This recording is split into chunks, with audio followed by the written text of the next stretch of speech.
So about 2 years ago, Morgan Pelt and I decided that we need to do something for the rhinos. We need to do some sort of video project that can bring awareness to what's happening in South Africa and throughout Africa with this rhino crisis.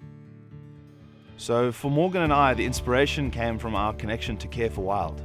So Care for Wild is a sanctuary that rescues, rehabilitates, and then releases the orphan rhinos that come from Kruger National Park and other places in South Africa.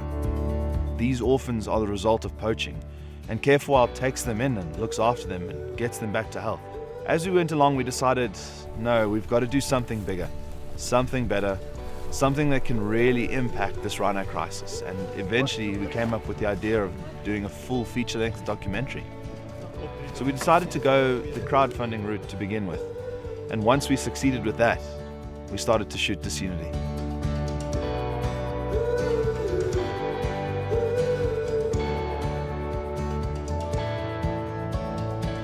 When it came to Disunity, we really wanted to try and shoot something that was incredibly cinematic and really visceral, Get the audience to feel as though they were there and as though the camera was one of the characters in the film. So 2 years ago, when we started Disunity, the main challenge was getting a camera that could handle these incredibly harsh conditions and environments here in Africa. So we decided to shoot the entire film on the URSA Mini 4K, and we used that camera for an entire year, shooting everything at Care for Wild and a bunch of other content. And then we were lucky enough to get our hands on the URSA Mini 4.6K. And this changed a lot for us, because now we had access to greater dynamic range, 15 stops as opposed to 12. It gave us a better set of preamps within the camera, so the audio was getting better.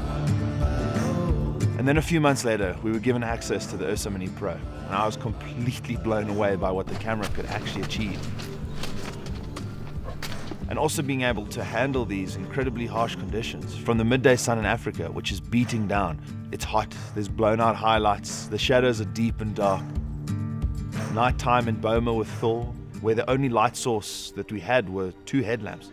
The camera pushed through all these situations and captured our story just the way we wanted.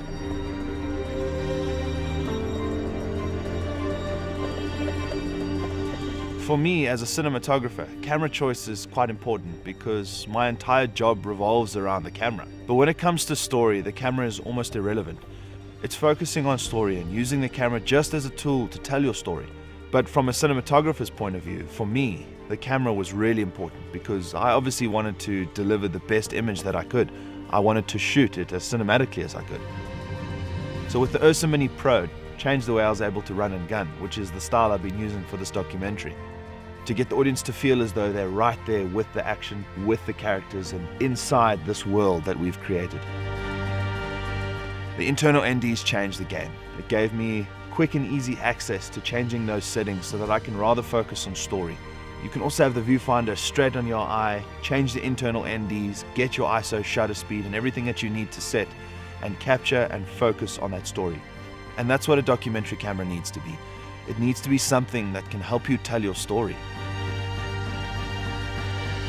So essentially for me, the URSA Mini Pro is the perfect documentary camera.